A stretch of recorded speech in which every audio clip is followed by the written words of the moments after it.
Aditya Degree Colleges, leading companies లో 10,000 plus placements with 13.5 lakhs highest package.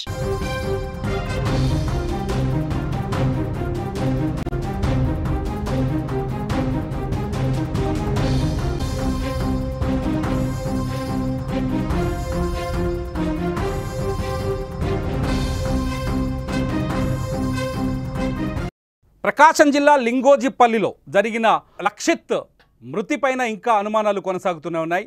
లక్షిత్ని ఎవరైనా హత్య చేశారా అనే కోణంలో పోలీసుల విచారణ కొనసాగుతోంది. ప్రస్తుతం మనకు అందుతున్న సమాచారం ప్రకారం హత్య కోణంలోనే పోలీసులు ఈ విచారణను కొనసాగిస్తున్నారు.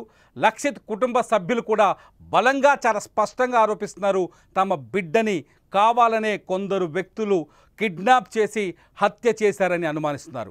లక్షిత్ది హత్య కాదని చెప్పడానికి తమ దగ్గర ఒక్క సాక్ష్యం కూడా లేదని లక్షిత్ బంధువులు చెప్తున్నారు. పోలీసులు కూడా ఇదే కోణంలో లక్షిత్ కేసుని విచారిస్తున్నారు. అయితే ప్రస్తుతం లింగోజిపల్లి గ్రామంలో ఉద్రిక్త పరిస్థితులు నెలకొన్నాయి. ఎందుకంటే లక్షిత్ది హత్య కాదని కొందరు వాదించడం, అంతేకాదు లక్షిత్ని చంపింది గ్రామస్తుల్లోని కొందరు వ్యక్తులని మరికొందరు వాదించడం, అంతేకాదు లక్షిత్ని హత్యకు కుటుంబంలోని వ్యక్తులే కొందరు కారణమై ఉండొచ్చని మరికొందరు మాట్లాడడం. ఇవన్నీ చూస్తుంటే ఒక్కసారిగా లింగోజిపల్లి గ్రామంలో ఉద్రిక్త పరిస్థితులు కనిపిస్తున్నాయి. లింగోజిపల్లి గ్రామానికి సుమన్ టీవీ వెళ్ళింది. అక్కడ గ్రౌండ్ రిపోర్ట్ని పూర్తి స్థాయిలో రికార్డ్ చేసింది.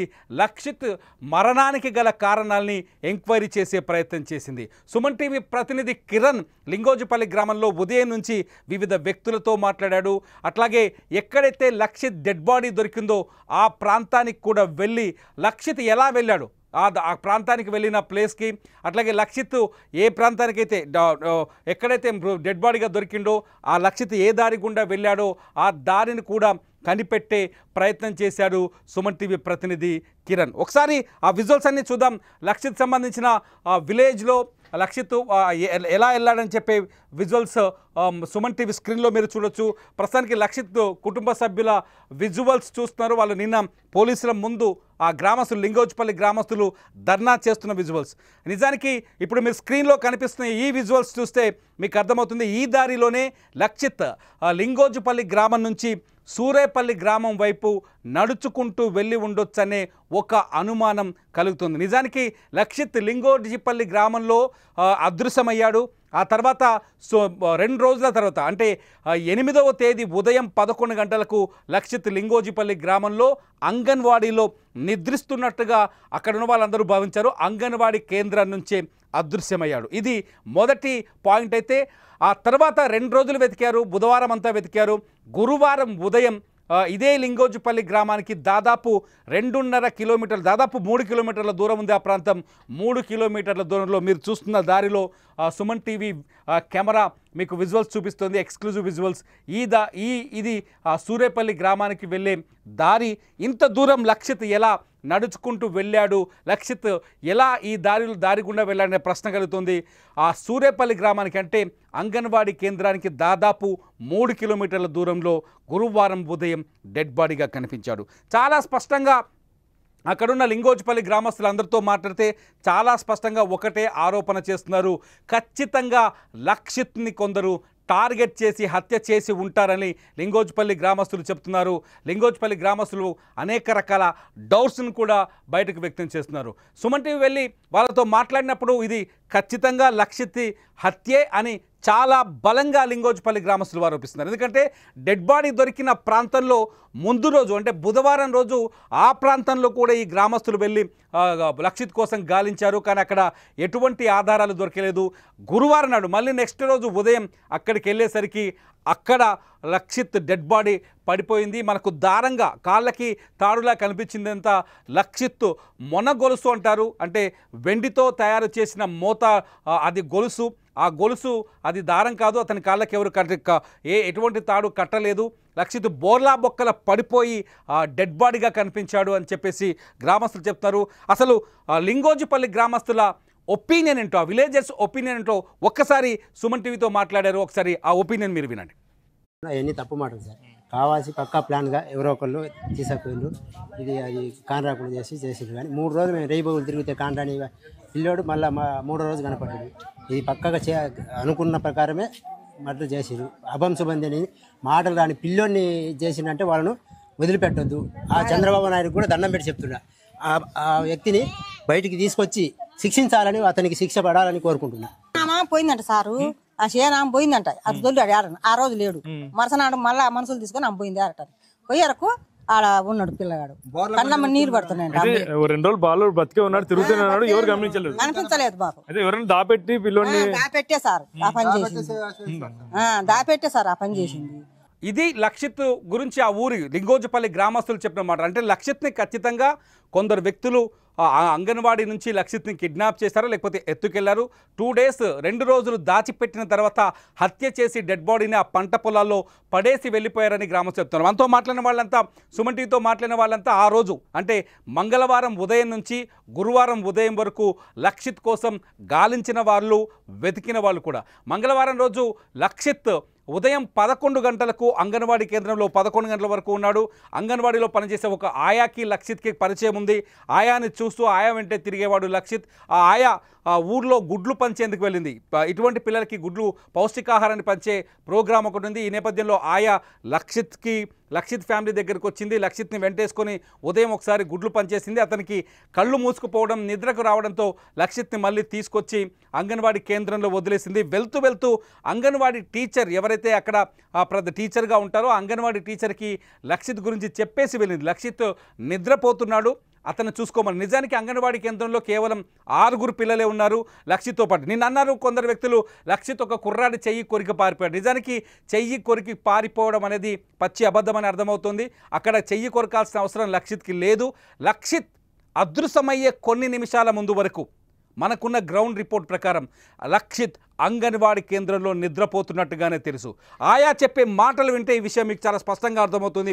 ఒక్కసారి ఆ లక్షిత్ అదృశ్యమవడానికి ముందు ఏం జరిగిందో అంగన్వాడీ ఆయా మాటల్లో మీరే వినండి. ఆయా సుమన్ టీవీతో మాట్లాడింది.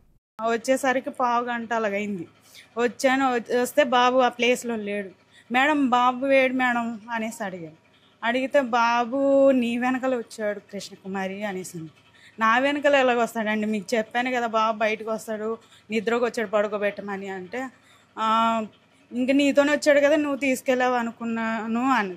నాతోనే ఎందుకు వస్తాడండి, నేను ఎప్పుడో పోయాను, ఆ పిల్లోడు వచ్చింది చూసుకోలేదు, మీకు చెప్పే పోయాను కదా మేడం అంటే ఇంటికి పోయి ఉంటాడు అనేసి అన్నారండి. అంటే ఇంకెప్పుడు వాళ్ళ అమ్మ ఈమె ఎప్పుడు ఫోన్లో చెప్పుకుంటారండి. అంటే వాళ్ళ అమ్మే తీసుకెళ్ళడం వాళ్ళ అమ్మే చేస్తుంది. ఒక్కొక్కప్పుడు బాబు ఇంటికి వెళ్తుంటాడండి. వీళ్ళు ఫోన్ చేసి చెప్పుకొని ఉంటారులే అనుకొని నా కార్యక్రమాల్లో నేను ఉన్నాను. ఉంటే ఇంక పిల్లలకి అన్నం అవి పెట్టుకొని అంట్లు కడుక్కుంటుంటే వాళ్ళ అమ్మ వచ్చి బాబు అక్క అనేసరికి బాబు 11 ఆ టైంకి వచ్చాడు కదా సురేఖ అనేసి అన్నాను. అంటే రాలేదు అక్క అనేసరికి ఇంకా మా భయం వేసి పిల్లోడి తల్లి నేను ఇద్దరం ఇంకా వాళ్ళ రిలేటివ్స్ వాళ్ళ ఇంట్లో అంతా ఎతికాము, ఒకవేళ అక్కడికి కానీ పోయాడేమో అనుకున్నాం. ఇంకా పోయి చూస్తే ఎక్కడ లేకపోయేసరికి వాళ్ళ రిలేటివ్స్ కూడా ఎక్కడైనా మిద్దె ఎక్కడేమో ఏ చందులో గొంతుల్లో ఉన్నాడేమో అని వాళ్ళ బజార్ అంతా ఎతికారు. మొత్తం ఊరంతా జల్లెడ పట్టు ఎక్కడ కనిపించకపోయేసరికి ఇంకా మైక్లోని కూడా చెప్పారు, అనౌన్స్ చేసి ఇలా బాబు మిస్సింగ్, అందరూ వచ్చి వెతకండి ఇది అదంటే అందరం పోయి పొలాలు అటంతా ఎతికాం, ఒకవేళ ఇటు నుంచి కానీ ఇలా వెళ్ళిపోయాడేమోనని. అంటే మిస్సింగ్ అలాగే అయ్యాడు అనుకోవాలా, ఏదో ఎక్కడో నిద్రకు వచ్చి అలా బయటికి పోయి ఎక్కడన్నా పడుకున్నాడేమో, నేను పడ్డాడేమో అన్నట్టుగా మేము వెతుక్కున్నామే కానీ ఇలా మిస్ వచ్చేసరికి 1/2 గంట అలాగైంది. వస్తే బాబు ఆ ప్లేస్లో లేడు. మేడం బాబు వేడు మేడం అనేసి అడిగితే బాబు నీ వెనకాల వచ్చాడు కృష్ణకుమారి అనేసి. నా వెనకాల ఎలాగొస్తాడండి, మీకు చెప్పాను కదా బాబు బయటకు వస్తాడు. ఒకసారి మనం ఆయా ఎవరైతే హాస్టల్లో ఆ బాబుకి లక్షిత్కి లాస్ట్ టైం భోజనం పెట్టిన ఆయా ఈ ఆయానే చివరిసారిగా ప్రాణాలతో లక్షిత్ని చూసింది. ఈమె చూసినప్పుడు లక్షిత్ ప్రాణాలతోటే ఉన్నాడు. ఈమె ఎప్పుడైతే ఊళ్ళోకి వెళ్ళిందో వెళ్ళేటప్పుడు హాస్టల్లో ఏదైతే అంగన్వాడీ కేంద్రం ఇప్పుడు తను ఎక్కడైతే నిల్చొని సుమన్ టీవీతో మాట్లాడిందో అదే కేంద్రంలో లక్షిత్ని వదిలేసి వెళ్ళింది. అక్కడే నిద్రపోతున్న బాలుని వదిలేసి ఆమె ఊళ్ళోకి వెళ్ళి గుడ్లు పంచేందుకు తన ప్రోగ్రాంలో తనుంది. తిరిగి వచ్చేసరికి బాబు కనిపించట్లేదు. బాబు కనిపించకపోయేసరికి ఈలోపు లక్షిత్ తల్లి ఎవరైతే ఉన్నారో సురేఖ ఆమె బాబు కోసం అంగన్వాడీ కేంద్రానికి వచ్చింది. నిజానికి అక్కడ బాబు ఇంటికి వెళ్ళిపోయాడని అనుకున్నారు, ఎందుకంటే రెగ్యులర్గా అటువంటి సందర్భాలు గతంలో రికార్డ్ అయ్యాయి. సో రెగ్యులర్గానే ఆ బాబు నిద్ర లేచి ఇంటికి వెళ్ళాడని అంతా భావించారు. కానీ అతను ఇంటికి వెళ్ళలేదని వాళ్ళ మమ్మీ వచ్చాక కానీ తెలియలేదు. లక్షిత్ తల్లి అంగన్వాడీ కేంద్రం దగ్గరకు వచ్చింది. అంగన్వాడీ కేంద్రం దగ్గరకు వచ్చి లక్షిత్ని అడిగితే అయ్యో అప్పుడే వచ్చేసాడు కదా బాబు అని ఈమె ఎవరైతే ఆయా ఉందో ఈ కృష్ణవేణి అనే ఆయా, ఆమె కృష్ణకుమారి అనే ఆయా, ఈమె సమాధానం చెప్పింది. దీంతో ఒక్కసారిగా ఆందోళనకు గురైన లక్షిత్ పేరెంట్స్ అట్లాగే బంధువులు ఊళ్ళో వెతకడం ప్రారంభించారు. మధ్యాహ్నం 3 గంటల వరకు వెతుకులాట కొనసాగింది. మధ్యాహ్నం 3 గంటల తర్వాత ఊరిలో ఉన్న ఒక మైక్లో అనౌన్స్ చేశారు, లక్షిత్ కనిపించట్లేదు, దయచేసి ప్రతి ఒక్కరూ లక్షిత్ని వెతకండి అని చెప్పేసి. ఊళ్ళో ఉన్న జనమంతా ఊరు చుట్టూ ఉన్న అటవీ ప్రాంతంలోకి పరిగెత్తారు. లక్షిత్ కోసం ఆ ఊరు చుట్టూ రేడియస్ అన్ని ప్రాంతాల్లో వెతుకులాట ప్రారంభించారు. కానీ లక్షిత్ జాడ దొరకలేదు. సాయంత్రం 4 గంటల సమయంలో ఒక్కసారిగా భారీ వర్షం వచ్చింది. ఆ రోజు మంగళవారం వర్షం వచ్చిన తర్వాత కొంత వెతుకులాట సెర్చింగ్ ఆపరేషన్కి బ్రేక్ పడింది. ఆ తర్వాత వర్షం తగ్గగానే మళ్ళీ లక్షిత్ కోసం వెతికే ప్రయత్నం చేశారు. చీకటి పడిపోయింది, లక్షిత్ దొరకలేదు. బుధవారం ఉదయం కూడా లక్షిత్ కోసం 9వ తేదీ 8వ తేదీ లక్షిత్ కనిపించకుండా పోతే 9వ తేదీ కూడా మొత్తం ఆ ఊరు ఏదైతే లింగోజిపల్లి గ్రామం చుట్టూ అన్ని ప్రాంతాల్లో పొలాల్లో పంట పొలాల్లో అన్ని చోట్ల వెతికారు. లక్షిత్ ఆచూకీ దొరకలేదు. ఇక్కడ ప్రశ్నల్లా ఒకటే, 2.5 సంవత్సరాల వయసున్న లక్షిత్ ఒకవేళ తప్పిపోయి అడవిలోకి వెళ్తే ఎంత దూరం నడిచి వెళ్ళగలడు? ఇది ప్రశ్న. ఒకవేళ వెళ్ళాడు అనుకోండి, ఎవరికైనా కనపడకుండా ఉంటాడా? దాదాపు 100 మంది లక్షిత్ కోసం వెతకడం, మంగళవారం లక్షిత్ మిస్ అయ్యాడనే విషయం చుట్టుపక్కల గ్రామస్తులందరికీ తెలియడం, ఈ పరిణామాలన్నీ వేగంగా వచ్చాయి. ఎందుకంటే పోలీసులు కూడా రంగంలోకి దిగారు. బుధవారం ఉదయం డాగ్ స్క్వాడ్ని తీసుకొచ్చారు పోలీసులు. డాగ్ స్క్వాడ్ని తీసుకొచ్చిన తర్వాత కూడా లక్షిత్కి సంబంధించిన చెప్పులు దొరికాయి బుధవారం రోజు ఒక కెనాల్ పక్కన. కానీ లక్షిత్ జాడ దొరకలేదు. బుధవారం సాయంత్రం వరకు సెర్చ్ ఆపరేషన్ జరిగింది. లక్షిత్ ఆచూకీ ఎక్కడా దొరకలేదు. సెర్చ్ ఆపరేషన్ సమయంలో ఏం జరిగిందో ఒకసారి లక్షిత్ తాత చెప్తాడు. లక్షిత్ తాత మాటల్లో చెప్తే మీకు అర్థమవుతుంది ఖచ్చితంగా అతనికున్న అనుమానాలేంటి. లక్షిత్ తాత అంటే లక్షిత్ తల్లి తండ్రి చెన్నకేశవులు ఆయన పేరు. చెన్నకేశవులు మాటలు ఒకసారి వినండి. చంపినారని మాకు అనుమానం సార్. ఎవరు చంపినారని మాకు న్యాయం చేయండి సార్. అంటే మీ అల్లుడు కానీ ఎవరైనా శత్రువులు కానీ ఎవరు సార్? అల్లుడు ఎందుకు చెప్తారు? అల్లుడికి శత్రువులు ఉన్నారేమన్నా? శత్రువు ఎవరు లేరు సార్, ఎవరు లేరు. ఎందుకు చేస్తారు సార్? మాకు లేరు, వాళ్ళకు లేరు. ఏమన్నా ఆస్తి కోసం ఏమన్నా పిల్లోడు ఒక మనవాడు ఒకే పిల్లోడు ఆస్తి కోసం ఏమన్నా చేసింటారని ఏమన్నా మీరు ఆ కోణంలో ఏమన్నా అనుమానించారా? ఏమనుమానం సార్? మాకు అల్లుళ్ళ మీద కానీ బిడ్డల మీద కానీ అనుమానం మాకు ఎవరికి లేదు సార్. కావాల్సి చేస్తుంది సార్. ఇది ఎవరు చేస్తారు? కావాల్సిన చిన్న పిల్లని చంపాల్సిన అవసరం ఎవరికి వచ్చింటది? ఎవరికంటే పరమాత్ముడు తెలుసు, వాళ్ళకి చేసేది కూడా తెలుసు సార్. చంపినారని మాకు అనుమానం సార్. ఎవరు చంపినారని మాకు న్యాయం చేయండి సార్. అంటే మీ అల్లుడు కానీ ఎవరైనా శత్రువులు కానీ ఎవరు సార్? అల్లుడు ఎందుకు చెప్తారు? అల్లుడికి శత్రువులు ఉన్నారేమన్నా? శత్రువు ఎవరు లేరు సార్, ఎవరు లేరు. ఎందుకు? ఇది అంటే మంగళవారం అదృశ్యమైన లక్షిత్ బుధవారం అంతా ఎక్కడున్నాడు? బుధవారం ఎక్కడున్నాడనే మిస్టరీ బయటకు వస్తే లక్షిత్ మృతి కేసు పూర్తిగా సాల్వ్ అయ్యే అవకాశం కనిపిస్తోంది. పోలీసుల ఇన్వెస్టిగేషన్ కూడా ఈ విధంగానే కొనసాగుతోంది. 2 రోజుల నుంచి పోలీసులు ఈ గ్రామంలోనే ఉన్నారు. పోలీసులు లక్షిత్ కుటుంబ సభ్యులతో మాట్లాడుతున్నారు. లక్షిత్ ఫ్యామిలీ మెంబర్స్ పోలీస్ స్టేషన్కి వెళ్తున్నారు. అక్కడ ఆందోళన చేస్తున్నారు, ధర్నాలు చేస్తున్నారు. లక్షిత్ ఆచూకీ తెలియాలని హత్య చేసింది ఎవరో కనిపెట్టాలని చెప్తున్నారు. కానీ బుధవారం అంతా వెతికారు, లక్షిత్ దొరకలేదు. గురువారం రోజు ఉదయం సూరేపల్లి గ్రామానికి వెనక వైపున్న ఒక పంట పొలంలో కంది కొయ్యలు, అంటే అక్కడ కందుల పంట ఎక్కువగా సాగు చేస్తారు, ఆ కంది కొయ్యల మధ్యలో లక్షిత్ బోర్లా బొక్కల పడిపోయి అపస్మారక స్థితి కాదు, ప్రాణాలు విడిచి కనిపించాడు. అంటే లక్షిత్ బుధవారం ఎక్కడున్నాడు? ఎవరు లక్షిత్ని బుధవారం రోజు దాచిపెట్టారా? ఒక రాత్రి ఒక బాలుడు మిస్ అయ్యండి. ఇవాళ మంగళవారం ఉదయం 11:30కు ఆయా చెప్పిన మాటల్ని బట్టి చూస్తే మనకు 8వ తేదీ ఉదయం 11:30కు లక్షిత్ అదృశ్యమైతే 2.5 సంవత్సరాల లక్షిత్ 9వ తేదీ ఎక్కడున్నాడు? 10వ తేదీ ఉదయం డెడ్ బాడీగా ఎలా కనిపించాడు? అడవిలోకి వెళ్ళిపోయాడా లక్షిత్? అడవిలో అంతా తిరిగాడా నిజంగా? అడవిలో ఆకలి దప్పులు ఓర్చుకోలేకపోయాడా? పోనీ వర్షంలో తడిచిన లక్షిత్కి ఏమైనా అయిందా, లేకపోతే పాము కాటేసిందా, ఏదైనా జంతువు దాడి చేసిందా, ఏ ఆనవాళ్ళు కనిపించట్లేదు. లక్షిత్ డెడ్ బాడీ మీద చిన్న గాయాలు కూడా కనిపించట్లేదు. అతని ఎక్కడైతే తొడలపైన చిన్న చిన్న ఘాట్లులాగా గీతల్లాగా కనిపించాయని చెప్తున్నారు. అవి చెట్లో ముళ్ళ పొదలో గీసుకుపోయి ఉంటాయని కూడా అనుమానాలు వ్యక్తం చేస్తున్నారు. అంతేకాదు బుధవారం కూడా లక్షిత్ కోసం పోలీసులు డ్రోన్ కెమెరాలు తీసుకొచ్చారు. డ్రోన్లో లక్షిత్ కోసం సెర్చ్ ఆపరేషన్ కొనసాగించారు. కానీ లక్షిత్ సంబంధించిన ఎటువంటి ఆధారం దొరకలేదు. కానీ గురువారం ఉదయం లక్షిత్ డెడ్ బాడీ దొరికింది. అయితే ఇన్వెస్టిగేషన్లో డాగ్ స్క్వాడ్ ఇక్కడ చాలా కీలకమైన స్థానంలో పనిచేసింది. డాగ్ స్క్వాడ్ లక్షిత్ కోసం తీసుకొచ్చినప్పుడు నేరుగా మొదట అంగన్వాడీ కేంద్రానికి వెళ్ళింది. ఆ తర్వాత ఏదైతే సూరేపల్లికి లింగోజిపల్లి గ్రామానికి మధ్యలో ఉన్న కెనాల్ లాంటి ప్రాంతంలో లక్షిత్ చెప్పులను గుర్తించింది. మీరు చూస్తున్న విజువల్స్లో చూస్తున్నారు. ఆ తర్వాత అక్కడి నుంచి డాగ్ స్క్వాడ్ నేరుగా వెళ్ళి స్థానికంగా ఉన్న ఒక హైవేని ఎక్కింది. ఈ మాటలు నేను చెప్తున్నాయి కాదు, పోలీసులే చెప్తున్నారు. కంబం ఎస్ఐ ఈ కేసుని ఇన్వెస్టిగేషన్ ఆఫీసర్గా ఉన్నారు. కంబం ఎస్ఐతో సుమన్ టీవీ మాట్లాడినప్పుడు ఆయన ఏం చెప్పారు ఒకసారి చూడండి. ఆ ఊరికి ఒక 3 కిలోమీటర్స్ డిస్టెన్స్లో ఉన్న 2 to 3 కిలోమీటర్స్ డిస్టెన్స్లో ఉన్న నల్లవాగులో బాబు చెప్పులు కనపడ్డాయి. ఆ చెప్పులు కనపడ్డ దాన్ని బట్టి మేము డాగ్ స్క్వాడ్ని పిలిపించాము. తర్వాత క్లూస్ టీమ్ని కూడా పిలిపించాము. ఏదన్నా ప్రింట్స్ కానీ ఏమైనా వస్తాయనే ఉద్దేశంతో డాగ్ స్క్వాడ్ని పిలిపించినా కానీ ఆ డాగ్ స్క్వాడ్ ఆ చుట్టుపక్కలంతా తిరిగి ఒక హైవే మీదకి వెళ్ళిపోయింది. హైవే మీదకి వెళ్ళిపోతే ఆ హైవేలో ఎవరన్నా తీసుకెళ్లారా లేకపోతే ఏమన్నా చేశారా అనే ఉద్దేశంతో ఆ ఇన్వెస్టిగేషన్ కొనసాగించాము. దానిలో భాగంగా ఆ ఇన్వెస్టిగేషన్ జరుగుతూ ఉండగానే 10వ తారీఖున ఉదయం సూరేపల్లి గ్రామ పొలాల్లో బాబు మృతదేహం లభ్యమైంది. ఆ బాబు మృతదేహం లభ్యమైన దానిపైన మేము ఆ బాబు మరణం పైన అనుమానాలు ఉండబట్టి ఇక్కడ డాక్టర్లను కూడా కాకుండా ఫోరెన్సిక్ ప్రొఫెసర్స్ ఎవరైతే ఉంటారో అసిస్టెంట్ ప్రొఫెసర్స్ వాళ్ళని పిలిపించి స్పాట్ పిఎం చేయించడం జరిగింది. దానికి సంబంధించి వాళ్ళందరూ కూడా ఆ డాక్టర్ గారు అన్నీ కూడా ఏవైతే ప్రిజర్వ్ చేశారో వాటన్నిటిని ఎఫ్ఎస్ఎల్కి పంపిస్తున్నాము.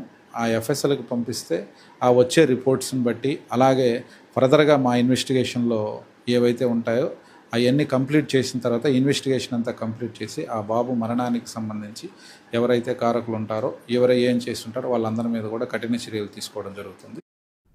ఎస్, ఇక్కడ మనం ఒక విషయాన్ని స్పష్టంగా అర్థం చేసుకోవచ్చు. పోలీసులు చెబుతున్న మాటలు కావచ్చు, గ్రామస్తులు చెబుతున్న మాటలు కావచ్చు, లక్షిత్ తాత చెప్పిన మాటలు కావచ్చు, మనం ఏదైతే లక్షిత్ అదృశ్యమైన అంగన్వాడికి డెడ్ బాడీ దొరికిన సూరేపల్లిలోని పొలానికి ఉన్న దూరాన్ని కావచ్చు, వీటన్నింటిని ఒక్కసారి అబ్జర్వ్ చేస్తే ఖచ్చితంగా లక్షిత్ మరణం వెనుక మరో వ్యక్తి ప్రమేయం ఉందని, లక్షిత్ది 100% హత్యే అన్న కోణాన్ని ఇక్కడ మనం ఖచ్చితంగా అనుమానించవచ్చు. అంతేకాదు పోలీసులు కూడా ఇదే కోణంలో విచారణ జరుపుతున్నారు. మీకు సబ్ ఇన్స్పెక్టర్ చెప్పిన మాటలు చూస్తే చాలా స్పష్టంగా అర్థమవుతుంది. లక్షిత్ని కనిపెట్టేందుకు వచ్చిన డాగ్ స్క్వాడ్ హైవే పైకి ఎక్కిందని చెప్పేసి. సో ఖచ్చితంగా లక్షిత్ డెత్ వెనుక బిగ్ మిస్టరీ ఉంది, ఇంకొక పర్సన్ అది ఉంది, ఖచ్చితంగా మరో వ్యక్తి ప్రమేయం ఉందనేది అర్థమవుతుంది. అది ఖచ్చితంగా గ్రామస్తుల్లో ఆ నిందితుడు ఉన్నాడా, ఇదే గ్రామంలో ఉన్నాడా, ఉద్దేశపూర్వకంగా హత్య చేశాడా అనే సందేహాలు చాలా స్పష్టంగా బలపడుతున్నాయి. లక్షిత్ తల్లి సురేఖ కూడా సుమన్ టీవీతో మాట్లాడారామే. లక్షిత్ తల్లి చాలా స్పష్టంగా చెప్తున్నారు, ఖచ్చితంగా నా కొడుకుని ఖచ్చితంగా కొందరు టార్గెట్ చేసి చంపారు అని చెప్తున్నారు. చంపిన వ్యక్తులు ఎవరు అనేది పక్కన పెడితే ఖచ్చితంగా నా కొడుకుది న్యాచురల్ డెత్ కాదు, తిండి లేక నీళ్లు లేక నిద్ర లేక చనిపోలేదు, ఖచ్చితంగా నా కొడుకుని చంపేశారు అని చెప్తున్నారు. ఒక్కసారి సురేఖ మాటలు విందాం, లక్షిత్ తల్లి మాటలు. 2 days తర్వాత బాడీ 3 kilometers అవేలో కనిపించింది సార్. ఇది నార్మల్ డెత్ అయితే కాదు సార్, కన్ఫామ్గా ఇది ప్రీ ప్లాన్ మర్డర్ లాగే ఉంది. అంత ప్లాన్ చేసుకొని తర్వాతే మర్డర్ చేసినట్టుంది. అంగన్వాడీ వాళ్ళు కూడా దీనికి హెల్ప్ చేసినట్టుగా ఉన్నారు సార్. మా అనుమానం ఖచ్చితంగా వాళ్ళ నెగ్లిజెన్సీ వల్లే బాబుకి ఈ పరిస్థితి వచ్చింది సార్. వాళ్ళు చేసి బాబు బయటికి వెళ్తున్నా చూసి కూడా పట్టించుకోకపోవడం అనేది వాళ్ళ నెగ్లిజెన్సీనే సార్. దీంట్లో టీచర్ ఎందుకు అలా ప్రవర్తించిందని చెప్పేసి మీరు భావిస్తున్నారు? కావాలనే సార్, ఆమె కావాలని చేసింది, ఆమె ఇన్వాల్వ్మెంట్ ఉండే ఈ మర్డర్ జరిగింది, అందువల్లే ఆమె ఇలా మాట్లాడుతుంది. 2 days తర్వాత బాడీ 3 kilometers అవేలో కనిపించింది సార్. ఇది ఒకసారి లక్షిత్ తల్లి మాటలు వింటే మనకు స్పష్టంగా అర్థమవుతుంది లక్షిత్ తల్లికున్న అనుమానాలు ఏంటన్నది. లక్షిత్ హత్యలో అంగన్వాడీ టీచర్కి ఇన్వాల్వ్మెంట్ ఉంది అని ఆమె ఆరోపిస్తున్నారు. కానీ ఇందులో ఆమె ఇన్వాల్వ్మెంట్ ఉందా లేదా అని తేల్చాల్సింది మాత్రం పోలీసులు. ఒకటి, లక్షిత్ని హత్య అనే ఒక డౌట్ చాలా పెద్దగా కనిపిస్తోంది. ఎందుకంటే డెడ్ బాడీ దొరికిన ప్రాంతం లక్షిత్ మిస్ అయిన ప్రాంతానికి దూరం 3 కిలోమీటర్ల దూరం ఉంది. 2.5 ఏళ్ల లక్షిత్ అంత దూరం నడుచుకుంటూ వెళ్ళే అవకాశాలు చాలా తక్కువగా ఉన్నాయి. ఒకవేళ నడుచుకుంటూ వెళ్ళిన గ్రామస్తులు 2 రోజుల పాటు దాదాపు 48 గంటలకు పైగే లక్షిత్ కోసం గాలించారు. ఖచ్చితంగా లక్షిత్ దొరికే అవకాశం ఉంది. మొదటి రోజు 100 మంది వరకు వెతికారు. రెండో రోజు దాదాపు 500 మంది వరకు వెతికారు. పక్కూరు నుంచి వచ్చిన జనాలు కూడా లక్షిత్ కోసం గాలించారని తెలుస్తోంది. సో అప్పుడు లక్షిత్ ఎక్కడున్నాడు? నిజంగా ఎవరైనా దాచిపెట్టారా? దొరకకుండా దాక్కున్నాడా? గ్రామస్తులను చూసి భయపడ్డాడా? లక్షిత్ ఆకలితో అలమటించిన వ్యక్తి బాలుడు స్పృహ తప్పి ఎక్కడైనా పడిపోయారా? ఈ కోణాలన్నింటినీ ప్రస్ఫుటిస్తే డాగ్ స్క్వాడ్ ఇచ్చిన సమాచారాన్ని చూస్తే ఇదంతా చూస్తే హత్య అనే సందేహాలైతే బలపడుతున్నాయి. పోలీసులు కూడా సుమన్ టీవీతో మాట్లాడిన పోలీసులు కూడా ఈ కోణంలోనే విచారణ జరుపుతున్నట్టుగా చెబుతున్నారు. హత్య కోణంలోనే విచారణ జరుపుతున్నట్టు తెలుస్తున్నారు. అయితే ఈ గ్రామంలో లింగోజిపల్లి గ్రామంలో రకరకాల వదంతులు వస్తున్నాయి. రకరకాల మనుషులపైన అనుమానాలు వ్యక్తమవుతున్నాయి. కానీ ఇవన్నీ అనుమానాలు మాత్రమే. ఆ టెక్నికల్ ఎవిడెన్స్ ఇంతవరకు లేదు. హంతకులు ఎవరనే విషయం స్పష్టం కాలేదు. ఎటువంటి క్లూ కూడా పోలీసుల దగ్గర లేనట్టుగా తెలుస్తుంది. అంతేకాదు పోస్ట్ మార్టం రిపోర్ట్ కూడా ఇంకా పూర్తి స్థాయిలో రాలేదు. పోస్ట్ మార్టం రిపోర్ట్ వచ్చిన తర్వాత ఈ ఇన్వెస్టిగేషన్ మరో మలుపు తిరిగే అవకాశం కనిపిస్తోంది. ఇప్పటికైతే లక్షిత్ది అనుమానాస్పద మృతే, అది హత్యే అనే కుటుంబ సభ్యులు చెప్తున్నారు. కాదని చెప్పడానికి పోలీసులు కూడా ఇప్పటి వరకు సాహసం చెప్పలేకపోతున్నారు పోలీసులు. సో ప్రస్తుతానికి లక్షిత్ కేసు మిస్టరీ అయితే ఒక కోణంలో మాత్రం అది హత్యే అనే అనుమానం కూడా కలుగుంది. నిజానికి ఈ మొత్తం వీడియో చూసిన తర్వాత మీకేమనిపిస్తుంది? లక్షిత్ది హత్య అనుకుంటున్నారా లేకపోతే సహజ మరణం అనుకుంటున్నారా? మీరేమనుకుంటున్నారో ఖచ్చితంగా ఈ వీడియో కింద కామెంట్ చేయండి. లక్షిత్ సంబంధించిన తల్లితో పాటు కుటుంబ సభ్యులు గ్రామస్తులకు సంబంధించిన ఎక్స్క్లూజివ్ ఇంటర్వ్యూస్ సుమన్ టీవీలో ఉన్నాయి. మీరు ఆ ఇంటర్వ్యూస్ కూడా ప్రత్యేకంగా చూడొచ్చు. ఈ వీడియో కింద మీ అభిప్రాయాన్ని ఖచ్చితంగా షేర్ చేయండి. లైవ్ అప్డేట్స్ కోసం చూస్తూనే ఉండండి సుమన్ టీవీ లైవ్, అట్లాగే సుమన్ టీవీ డిజిటల్ లైవ్.